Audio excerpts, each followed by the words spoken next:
Hi parents, what a week it has been. If you're like me, you are tired physically and emotionally.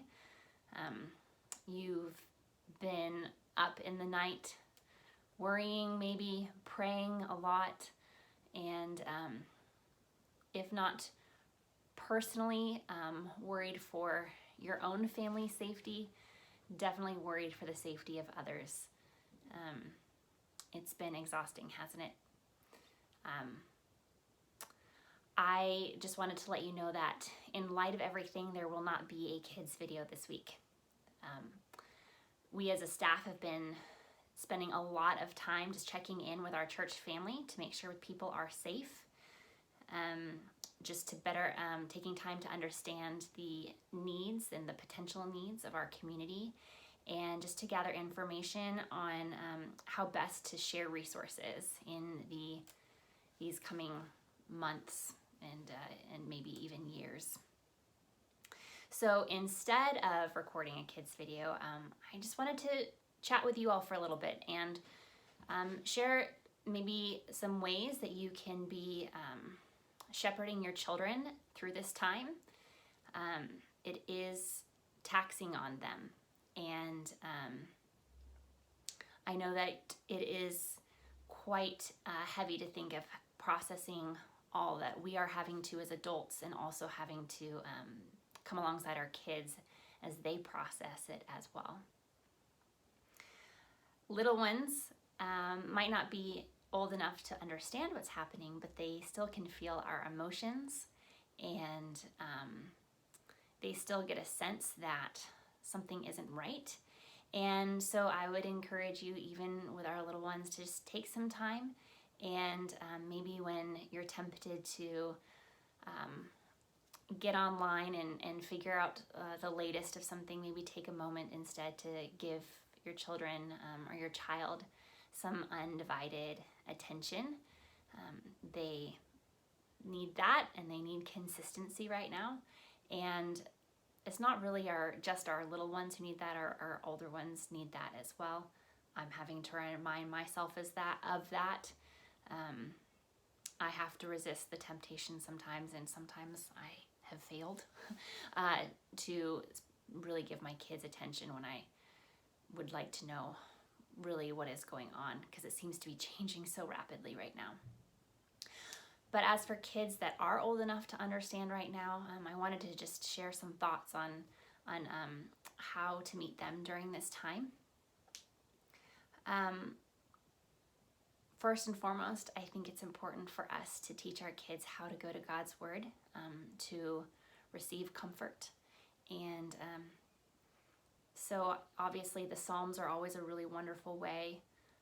Psalm 23 is a great one, of course. Psalm 46 and Psalm 91 are all wonderful Psalms. And they're simple enough that even our younger children can understand at least portions of it, and what it means to be able to turn to God when we're scared, to turn to God to find comfort, and that we can trust Him. Also, I think it's important to take some time to ask your kids, especially the older ones, what they're thinking and feeling right now. I know I can get so wrapped up in my own thoughts, processing things. I'm an internal processor anyway, that I can forget to ask my kids how they're doing, what they're thinking, what they're feeling, what are their questions. I have a couple kids in particular who have a lot of questions right now, and sometimes their questions lead to some really wonderful conversations. Sometimes they're really difficult questions, and it's important to resist the urge sometimes to give them an overly simplified answer, and to let them know that we don't actually know all the answers sometimes, but we know that God is trustworthy, and we can take our difficult questions to Him. But sometimes not even mom and dad know all the answers, but we know where we can take them. We can take them to Jesus.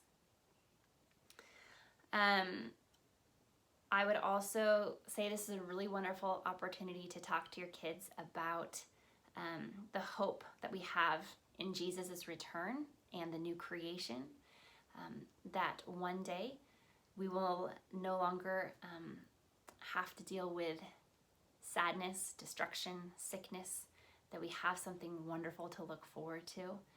We have been learning about that in Sunday school, and so hopefully that won't be an unfamiliar topic to them. And so you can talk about how it's in times like this that we can really cling to the hope that we have in Jesus for what is to come. Also, as you process ways to help others during this time, invite your kids into that process. Tell them what you're thinking, and ask them if they have any ideas. They want to make a difference in the world too, and they do care. And so it's important that we give them a voice during this time as well.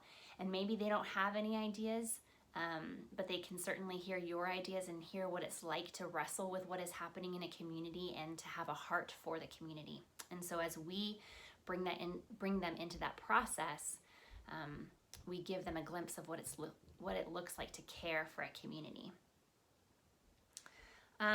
Also, as you do that, make sure that you talk to them about what a privilege and an honor it is to be the hands and feet of Jesus during this time. That Jesus, he mourns with those who mourn, and he's near to the brokenhearted, and he gets to love people through us during this time, and that is a privilege and an honor that we get to be a part of. I did want to just caution you, and I'm sure that you already know this, but just caution you, do be careful about talking about details perhaps with kids around, especially little ones.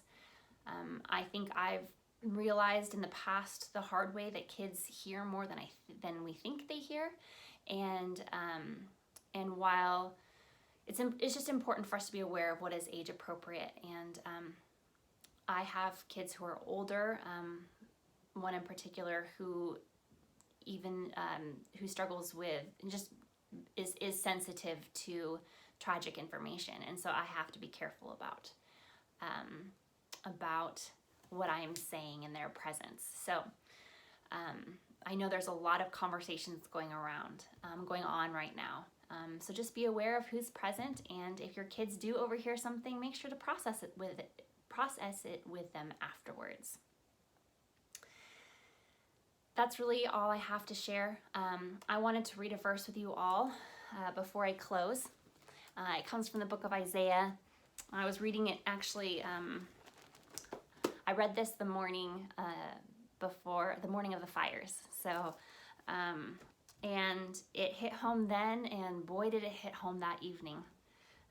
And it's Isaiah 51:3, and it says, "For the Lord comforts Zion. He comforts all her waste places." And I just love that. It is really encouraging to know that God comforts the waste places, and he is near to the brokenhearted.